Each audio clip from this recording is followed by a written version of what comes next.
So what are we cooking up tonight, guys? I hope you're not expecting me to cook anything. It would taste worse than usual if you put me in charge. Stories, you numpty. You think I'd let you step foot in the kitchen after last time?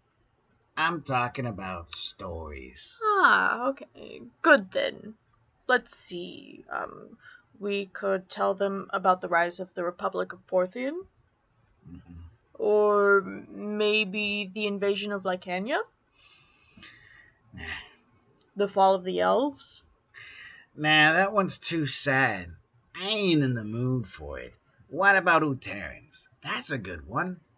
I thought you said you weren't in the mood for sad stories. It's got a happy ending, though, don't it? At least there's still a lot of them left alive. Very well then. The story of Uterans it is. Do you want to begin the tale? Nah, you can do all the flowery talk at the start to set the mood. Gets me in the mood, too. If you know what I mean. Oh my god. I'll get on with it. We don't have all day.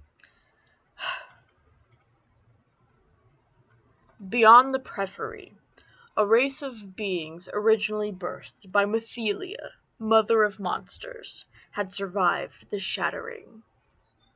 They thrived in obscurity over the ages, unknown to the rest of us. The Uteran Hive Nexus teemed with life. I heard there were so many of them. They outnumbered us, all the rest of us, 3-1. Imagine a bunch of docs and nibblies swarming over the Republic. They'd probably be trying to convert all of us to bugs. I wonder what kind I would be. They're not bugs, Cookie. And you'd most likely be a drone, considering how you keep droning on while I'm still setting the mood.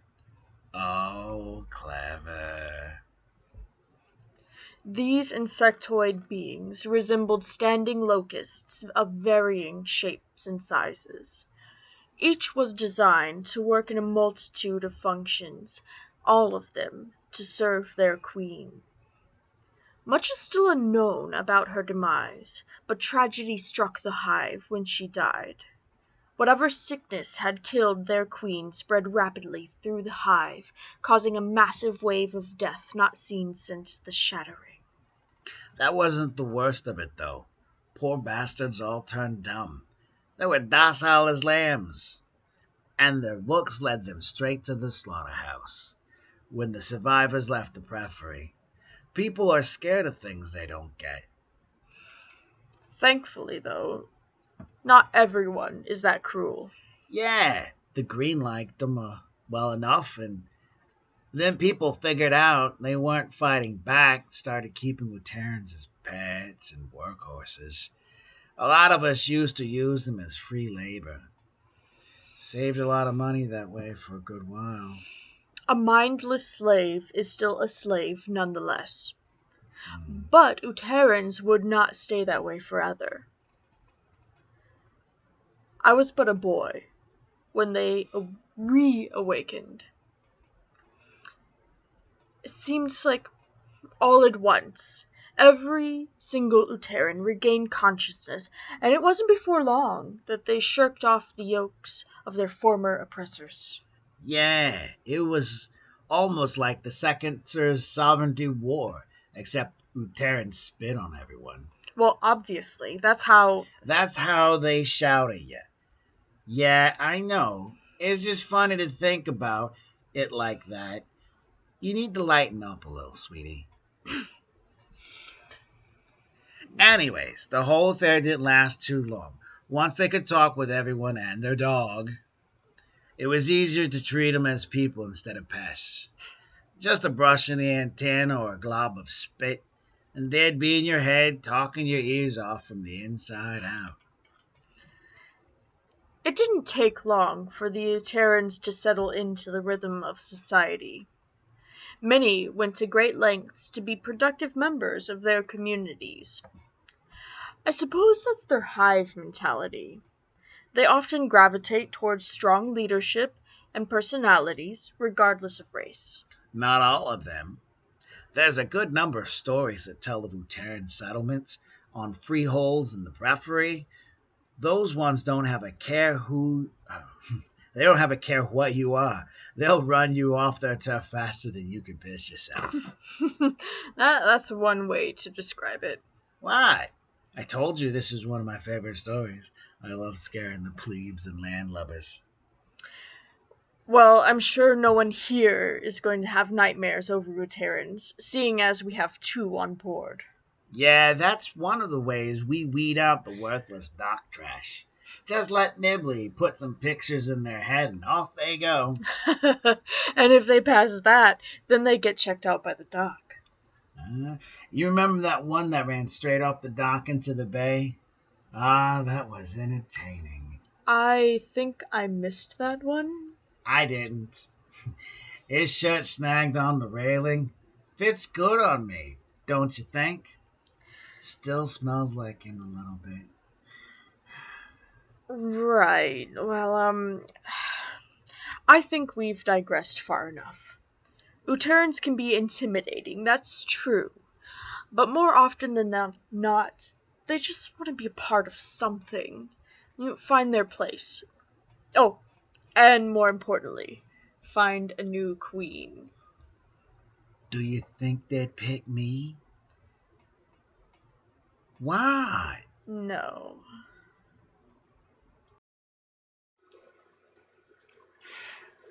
And welcome back after that. Oh, what a great story. So, it is in the late of night when the ship is underway. The captain has been pulled up. The dinghy has been brought back up onto ship. The riggers are being given the command for all deckhands to begin hoisting as many sails as possible. Arthur moving toward the front of the ship to make sure the call is given out. And the Amber Falls will lurch forward. Oh, why, thank you, original box set, for that wonderful bits there. The Amber Falls will lurch forward and begin cruising into the night. Kadaf has several holds or small rocks that orbit around it. Nothing that we as humans here, from our point of view, people of Earth would see as a moon, but to them, they're the moons. It's a small scattering of asteroids, making a ring around their isle. I was about to say planet. And at nighttime, they definitely glow. The rings will definitely glow and glisten. And so that's kind of where they get their ambient light at night. And it will make it different if you can think for a moment. The moon shines down like a giant spotlight. These are lots of moons shining lots of light. So the night at sometimes can be just as bright as the day. The Amber Falls takes at least 2 to 3 hours to finally break the farthest edges of land away from the city and out of the larger part of the bay and start heading up the coastline.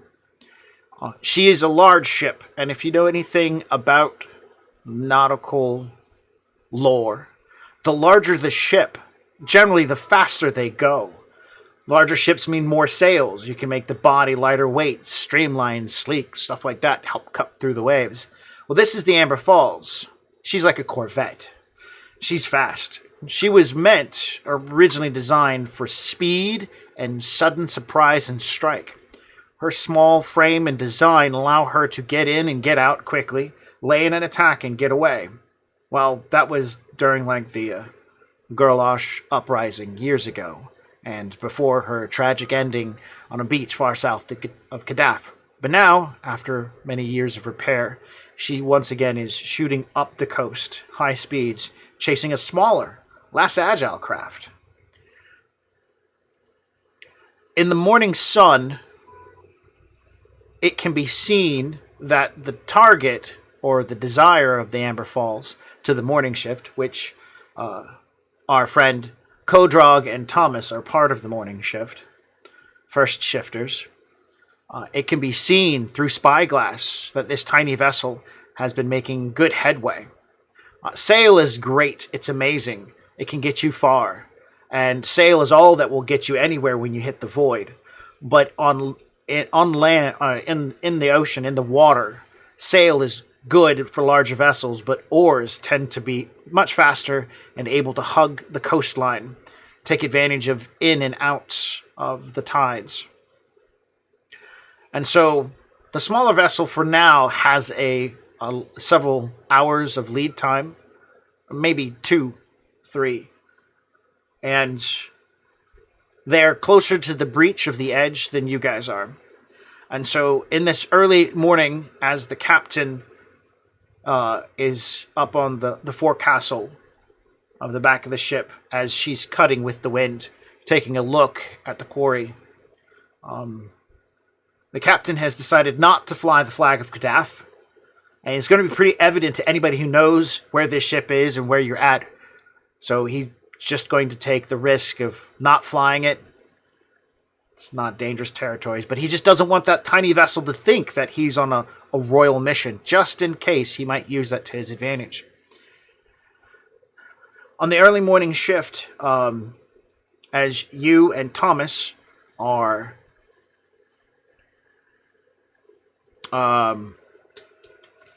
let's see, what would be your task? Oh, I know what your task is this morning on the front end of the boat. Other than securing lines and making sure that they're all tight or checking the sails, this morning, you and Thomas's task is to refasten any loosened grindstones that are on the deck or on any key places. Grindstones, of course, are what you put on your boots to help stick you to the deck when you're out in the void. They're also in places around the ship to help kind of give you something to stick onto. And they're on the outside of the ship as well, which only in some places, not everywhere, because that would affect the streamline on the ship. Yeah. So you guys have the job of going around and looking for broken pieces of grindstone. A grindstone is generally on this ship is cut to about a 3-inch by 3-inch, and there's a hole either drilled through the center or through several other places in which nails are pushed through. So you have to pull the stone up, pry the nails out, put a new stone in, and then hammer it back in, because a broken piece of stone turns into a place where there are nails sticking up. You catch your boot, and it's all bad. Yeah. So that's what you and Thomas are doing at this early part in the morning.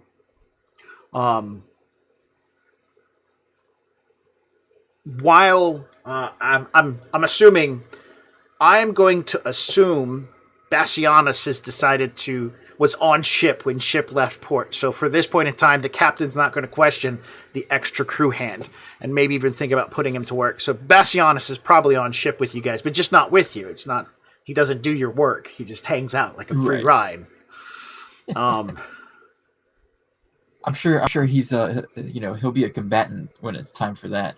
But, yeah, replacing grindstones is too lowly work for Bassianus. Yeah, his noble hands. Yeah, he's a warrior, noble warrior. His hands aren't meant to do such menial tasks. Someone rub my biceps. Mm-hmm. They are sore. So there you guys are. You got a bucket of nails. You got some replacement stones, and they get broken along the way. The decking in front of you is kind of cage-like.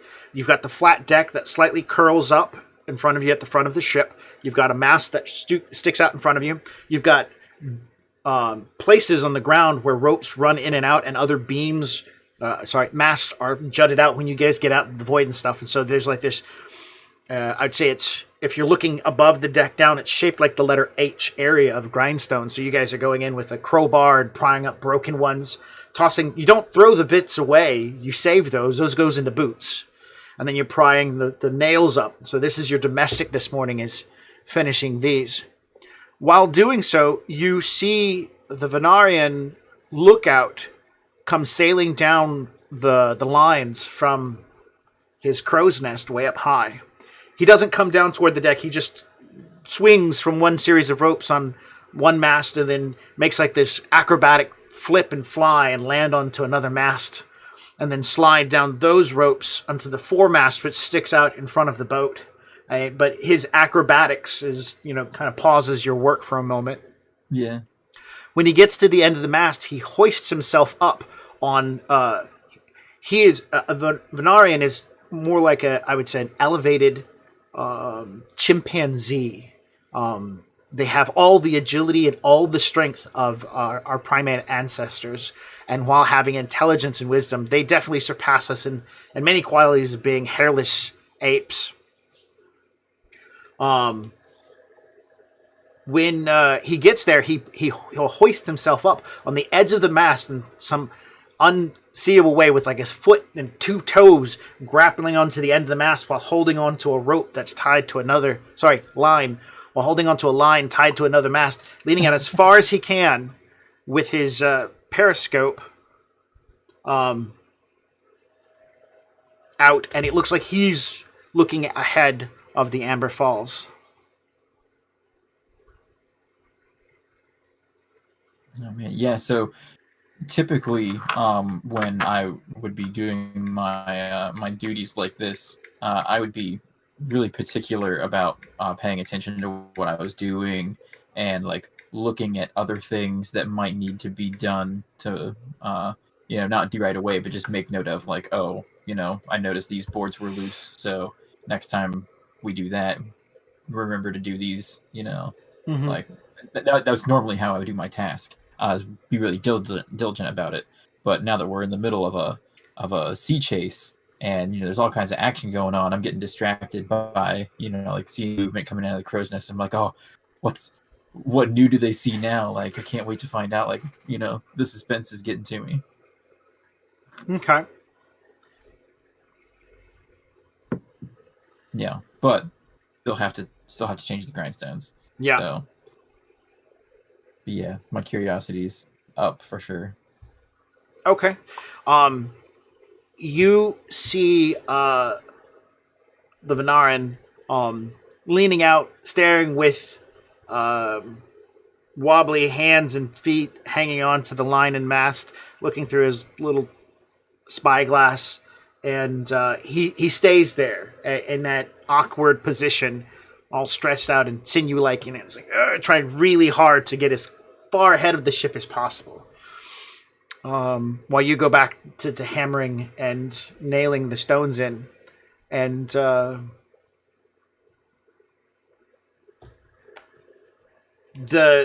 lookout then kind of pops over the edge of the mast and then swings underneath and lands on the railing, and he says, "Do you two do me a favor?" And his accent is very British. So I apologize if it doesn't sound too British, but this is how I intend to play him. Do you mind doing me a favor? Of course. What do you need? I need a little bit of a boost. I want to get as far ahead of the ship as possible, and I can only stretch out so far. If you could give me a hand out on the mast and help me get out a bit farther, maybe stretch out that rope or just be on the end of the mast, and maybe I could stand on your head or something like that. He smiles. Yeah, let's get up there. I'll hang you over.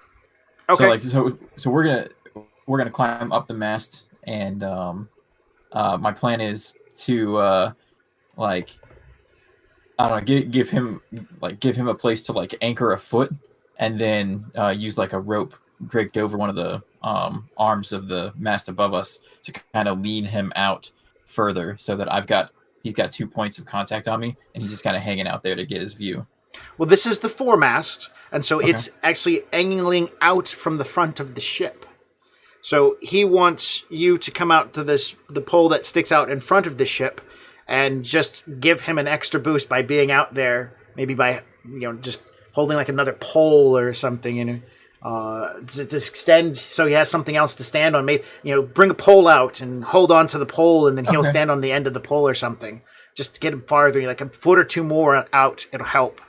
And he laughs after he makes the suggestion, like it's almost comical to him. I mean, I'm sure that it's gonna look pretty funny, but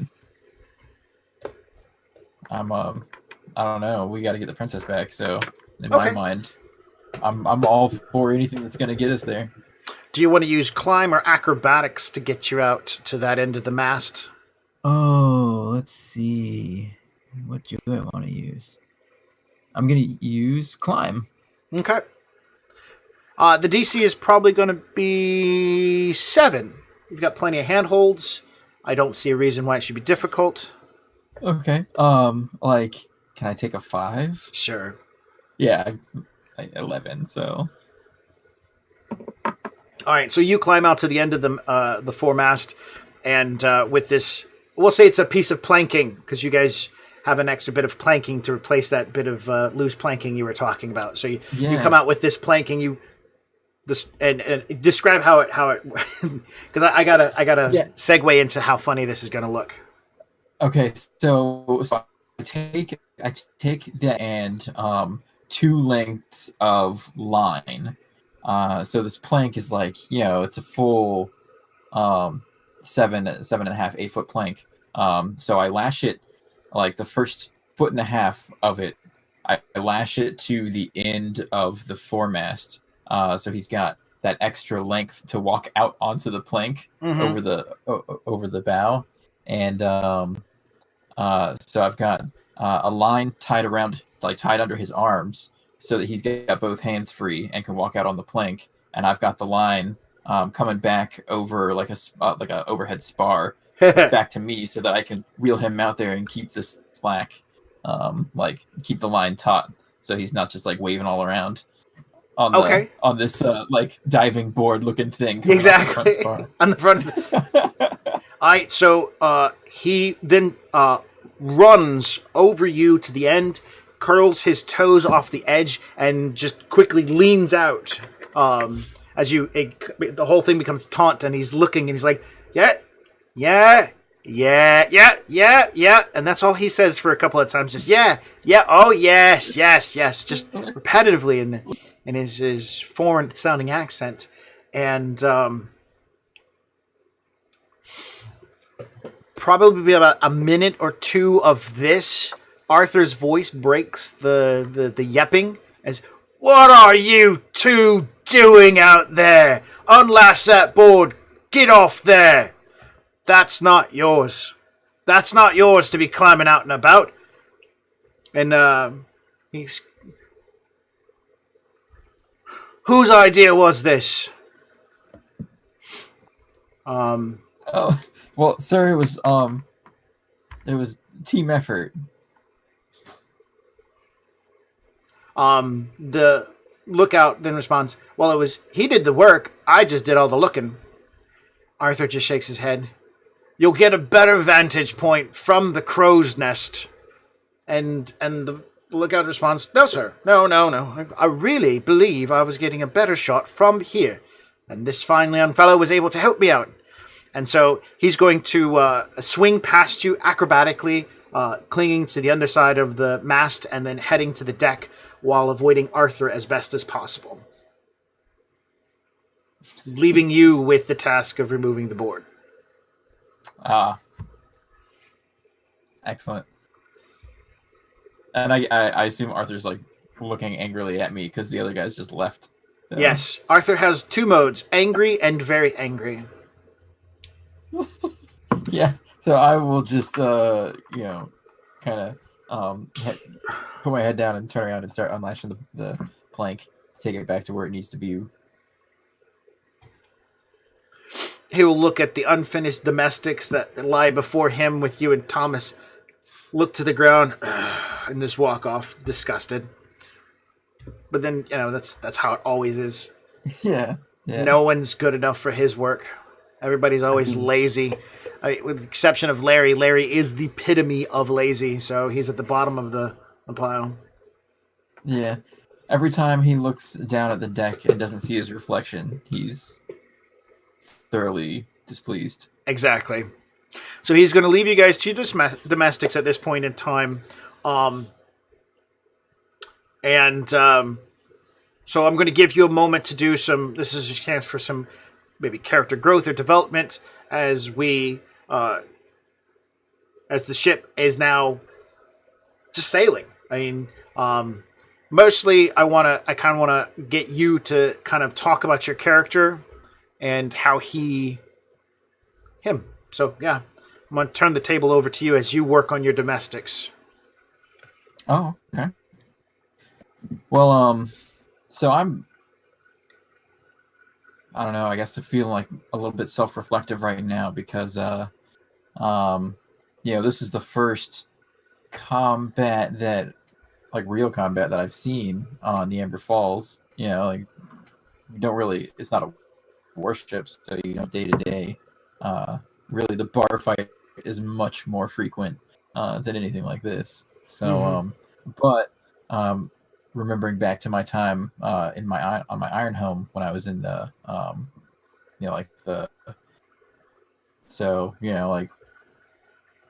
training, drilling, prepping, and every now and then there was a little bit of combat, but still not much. So it was mostly just drills and practice, and he's about to be in a real fight, potentially in the void if they can't catch him before they breach. Exactly. He's trying to keep his nerves in check, like running through the motions that he's learned, trying to remember all his training. Okay. Yeah. I mean, if his duties could take him closer to where people are talking about what he's not above doing that either. Oh yeah, I'm pretty sure you guys, your chores don't stick you at the front of the boat all morning long. So at some point you get done. Thomas is going to excuse himself as it's hair o'clock and time to go groom Bassianus. Oh, all right. So I know I'm just a rigger, but I'm an aspiring sailmaster's mate. I kind of want to go bug the sailmaster and see if there's anything that I can do to help the boat go faster. Sure. Or like if they need extra hands on the lines or anything. Sure. You know just as much about the ships as anybody else would. So I mean, there's a lot of mechanisms here that has your character's ever been on. You've been on the Emma Falls when she's breached before, so you know some of the things, right? So you want to go find Anne. Her name is Anne Bond, and she's pretty surly, but she's also friendly at the same time. She's not one to play around or mix sweetly with words. She's very sharp and to the point. If she doesn't like you, she tells you, "I don't like you. You need to go away." And she says that's politeness in her world. So right. I guess you want to seek her out then. Yeah, I'll seek her out. And when I find her, I'll of course greet her as Master Bond because she's the sailmaster. I assume that's appropriate. Yeah. Yeah. Master Bond, is there hands anywhere? She looks to you. Are you done with your domestics? Yes. I mean, I hope that I wouldn't have left if I wasn't. That's of course, as a player, this is your ability to say yes or no at this point. I'm not going to be, as a game master stickler over these things. I have a checklist and you didn't mark it up. No. Role play with it. Yes, ma'am. I would never leave my duty undone. She'll smile, give a nod, and then she'll say, "How good are you at calculations and coordinates?" Abolithian math? Yeah, I've got nothing in math. I've got navigation. Okay. Abolithian math and navigation are like two crossed fingers. Okay. The skill in navigation you have and Abolithian math cross. And so this is like a game term. So we call it navigations. They call it navigations. But if you follow the roots of navigations, they go back to these giant, weird, space alien philosophers that pretty much discovered about how to navigate the stars and make star maps. and there's some of their knowledge. And so, as a show of I know more than you do kind of thing, she's saying, "Do you know Abolithian math?" Yeah. And it's like, and the answer is, if you have navigations, then the answer is yes. I know some things, and you play it however you know or want Yeah. to. Yes, I mean, I'm far from a master, but I have some knowledge of it. Good. Come over here and give me another pair of eyes on all of these coordinates, all of these maps we have laid out. And there's a large. You are in the captain's quarters at this point in time. In his office, there's like a little foyer. It's not a foyer. It's little. It's a large. It's like a dining room table where he sits and eats and stuff like that. And he can have the crew come in, the officers sit and eat with him.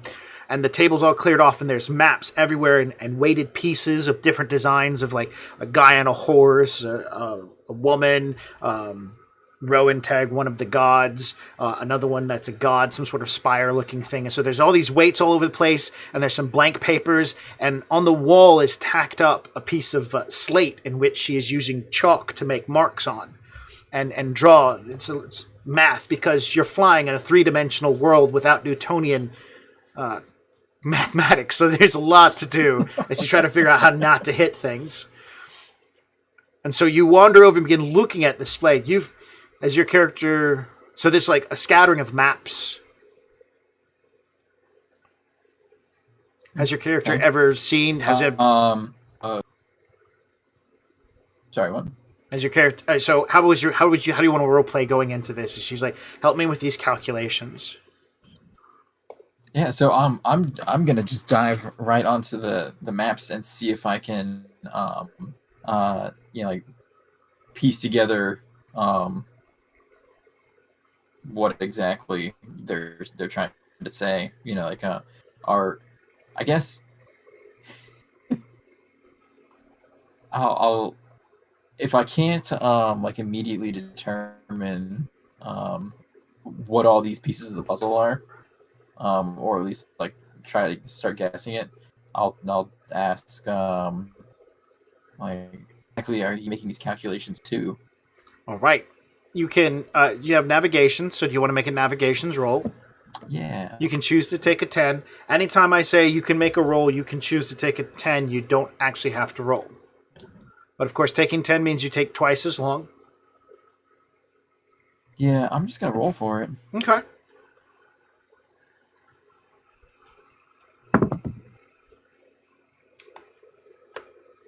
Well, that's not too bad. 11. All right, 11. You see that on the board she's plotted out the mass, a mass of the ship. You see she's got a number for the mass of the Amber Falls, the assumed mass of the smaller vessel, some stuff written about her assumed speed. And so she's got two numbers on the board, the assumed speed of both vessels, the Amber Falls and the smaller ship. And the smaller ship's current speed, because of oars and sails, is a hell of a lot higher than the Amber Falls, as you're fighting with and you have she's got a list of what some of the prevailing winds are like, and they're weak. 2, 3, maybe 4 knots. A rowing vessel doesn't need 2 or 3, 4 knots winds. They got their own power, and so by calculation, that tiny vessel is just going to outpace them.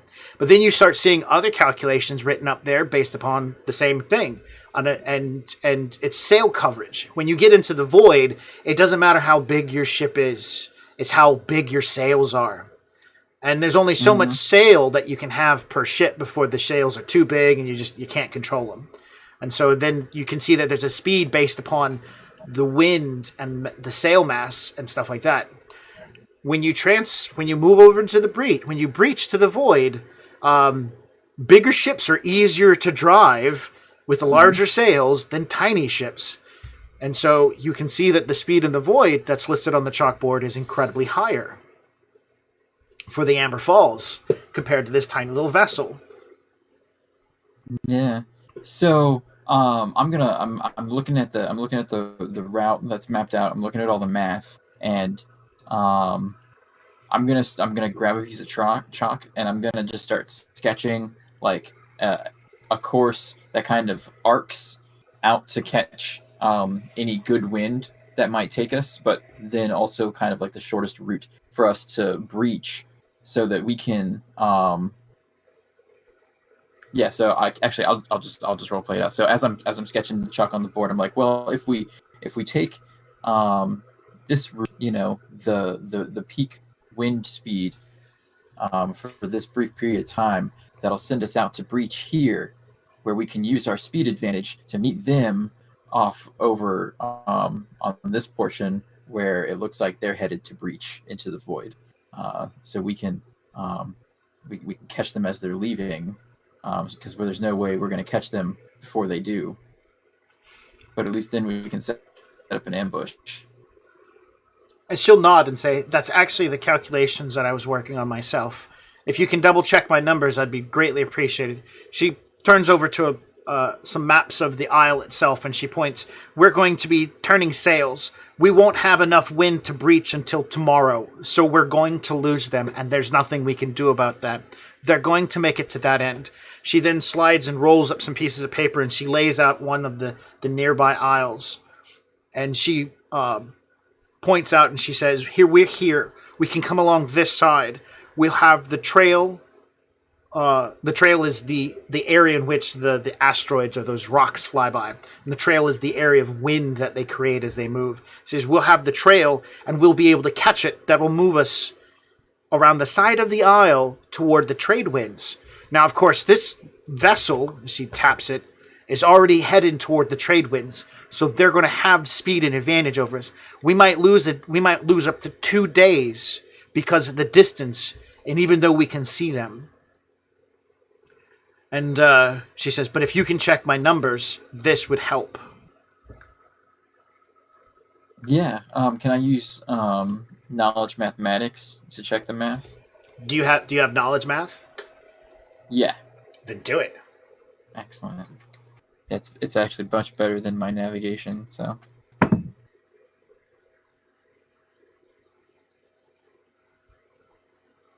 24. Awesome. 24. You begin checking over her numbers. Dependent upon the seas and, how the wind's at, you need to see a wind sock. You need to get some good calculations. But if her numbers are accurate for what's on the board, you think at this point in time she's right. If you guys take a hard turn to the port side and head toward the breach, and you get out, you will be able to close grounds. They might have, that little vessel might have 2 days on you when you finally breach, but you guys should be able to hit the trade winds and catch up within the next 3 to 4 days. And then as you're plotting all this out, she looks to you and says, that's good. That's really good. Now look on the trade winds and see what's 3 days down the way. Okay. So is that... No, there's no dice roll. Sorry, go ahead. So you just roll play. Oh, okay. Oh yeah, so I'll look at the charts and recheck the figures and kind of like nervously stroke the front of my beard, just trying to make sure I'm not missing anything. No, I'm confident. We've got it right. She comes over and she points at the map and now you guys get out. That little vessel's probably going to have a 4 days travel, and she points 3 days down the trade routes, and you see that there are 2 trade routes that merge together. And she says, we will run into greater winds and possibly other traffic. And if we run into other traffic, we can easily lose her. So we have to get up as quickly as possible. So we have 5 days to catch up to her. So we can't miss any opportunities. This has to work perfect the first time, or else the princess could be gone forever. It'll work. We've got a good plan. She'll nod. So basically what you did was you gave her an aid roll to her navigations and mathematics. So she got a +2. She turns to look at you and she goes, do you know Thomas? You work with him. I mean, you know each other well. Yeah. You got in a fight with some of the Bears crew. Oh, yeah. Yes, man, we did. Does your friend Thomas, is it true? Does he, and she picks her hand up and kind of does like this. It's like, oh, yeah, absolutely. She looks around just to make sure that the captain who's sitting behind you guys isn't listening. Oh, yeah. Did you see what he did to that bridge? She gives a slight nod. Do you think you can ask him for anything? I mean, there's only so much I can do, but she'll look over to the captain. You know what I mean.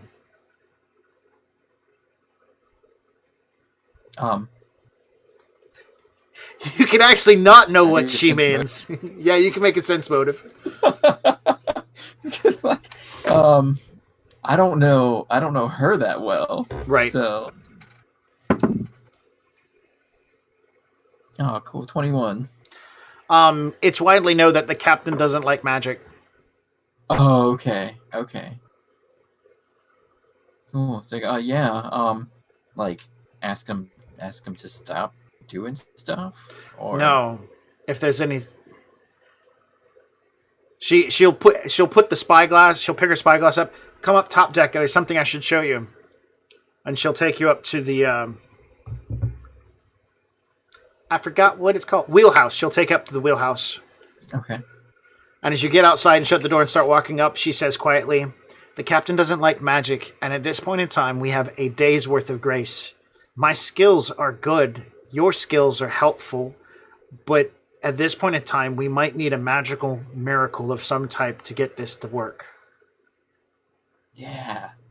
I mean, I'm pretty sure Thomas will help us in whatever way he can. She'll give a slight sigh. Good. If you can talk to him, if not, send him to me and I'll have a talk with him. But make sure to coordinate with me whatever efforts are made. This is to stay between you, me, and the railing. And she puts her hand onto the big, sturdy piece of wooden railing next to you guys. Understood, Master Bond. She'll give a nod. She'll look to the windsock, which is just this piece of cloth that attaches to the mast with the flags, basically. Kind of gets an idea of what they look like.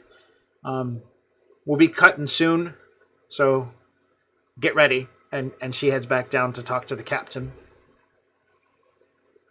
Okay.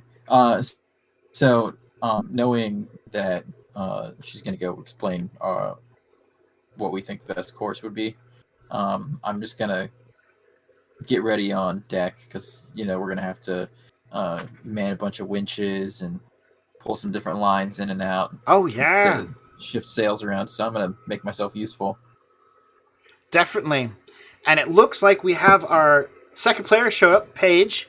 So we're going to take a short break so I can play around with some cameras real quick. So we'll be right back.